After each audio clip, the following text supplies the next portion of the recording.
This is Cool Beth. Beth is a happy, independent woman who loves to carry around her Hello Kitty backpack while she travels around her city in Pennsylvania riding the buses every day. Beth loves bright colors and bright clothes. Beth's family consists of her mom, dad, 2 sisters, and 1 brother. Her sisters are Rachel and Laura, and her brother is Max. Beth also has a dog named Ringo. One day, Beth decided to ask her sister Rachel if she will ride on the buses with her for an entire year. This experience with Beth leads Rachel to accept Beth and learn to slow down in life and enjoy the ride. When Beth started school, the school wanted to place her in a trainable class based on her IQ. But her mom did not want this. Her mom said that her daughter was going to read and she wanted her placed in an educable class. Beth has an intellectual disability. Her disability is classified as mild.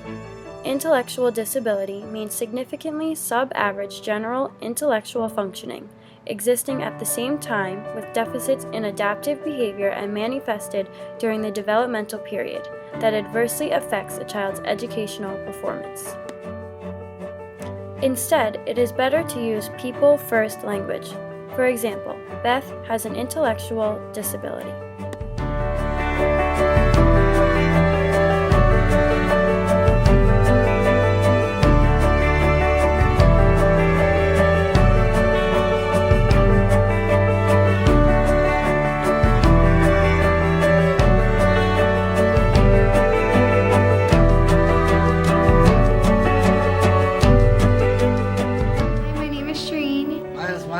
I'm pumped. My name is Holden. I'm looking for a caveman. Go caveman. I'm a milking fork caveman.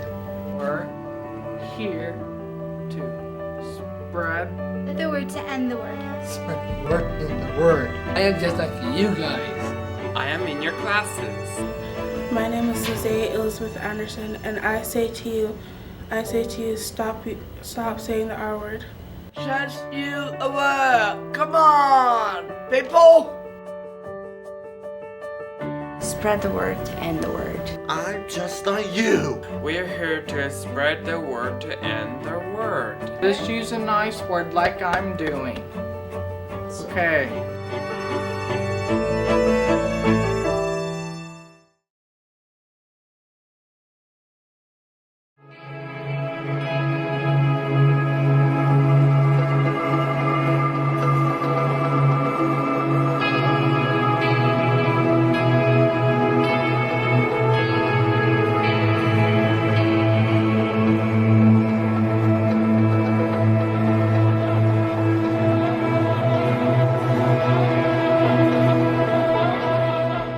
America that lives up to the basic promise that no matter who you are, no matter where you come from, you can make it if you try. And for a long time in our country, folks with disabilities were excluded from that promise. I think that's wrong. I believe that Americans with disabilities deserve a fair shot and a fair shake just like everybody else.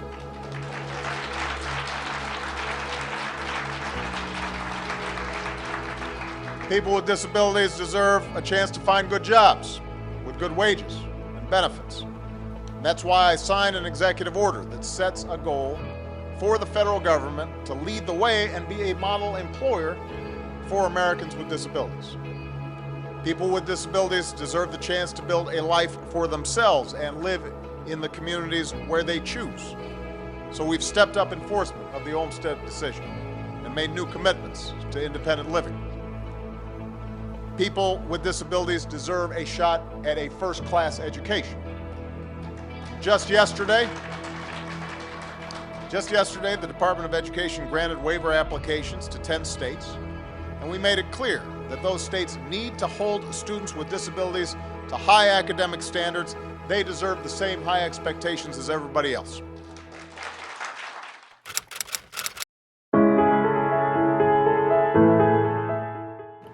The causes of an intellectual disability are timing, whether it is prenatal, perinatal, or postnatal, and certain risk factors. These risk factors include biomedical factors such as genetic disorders and nutrition, social factors which relate to social and family interaction, behavioral factors such as dangerous activities and maternal substance abuse, and educational factors which relate to the availability of educational supports that promote development of adaptive skills. The cause of Beth's intellectual disability remains unknown, which is common for 1/3 of all cases. Beth's intellectual disability is classified as mild. This means that she has the IQ of approximately 50 to 75. 87% of all people with an intellectual disability are classified as mild. There are also 3 other levels of classification based on IQ. This is moderate, severe, and profound. Moderate would have an IQ of 35 or 40 to 50 or 55. Severe has an IQ of 20 or 25 to 30 or 40, and profound has an IQ below 20 or 25. People who have an intellectual disability have limitations in behavior.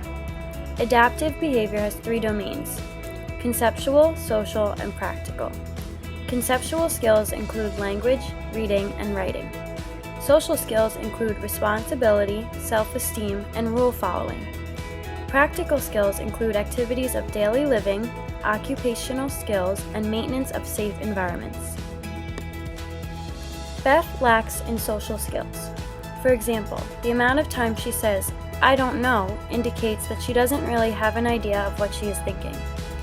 Beth also murmurs to herself during conversations, resorts to nasty verbal attacks rather than diplomacy, and has the inability to read people's nonverbal and even verbal cues.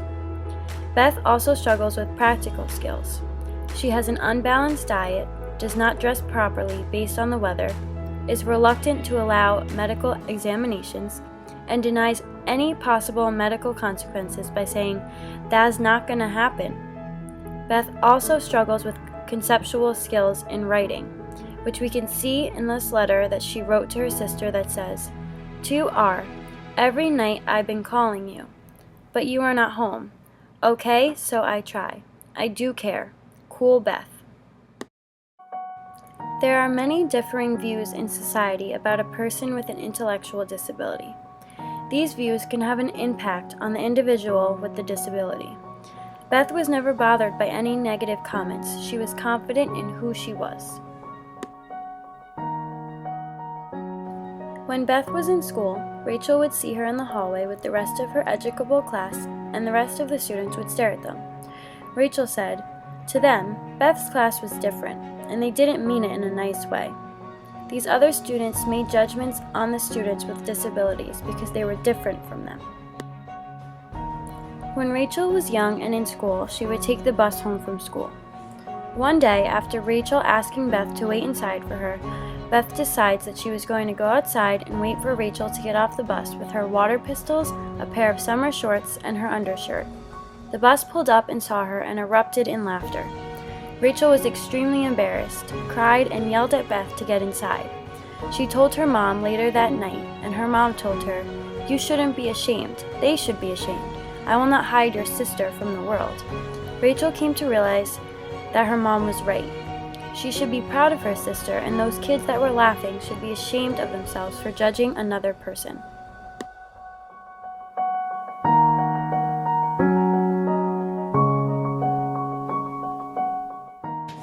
Estella, one of the bus drivers, was a great influence for Beth. Estella listens to all of the people that ride on her bus and shows interest in their lives. She says, "They're my customers, and that means something to me. I try to make them feel at home before they get home." People like this in society make all people feel comfortable, especially for Beth, because Rachel notices that Estella's attention to Beth and her troubles soothes Beth.